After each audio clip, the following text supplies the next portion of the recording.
How to fix Logitech G433 mic not working.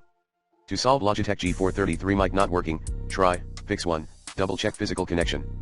Fix 2, update your audio driver, 1. Using the recommended Avast driver updater in this video guide. 2. Logitech official website.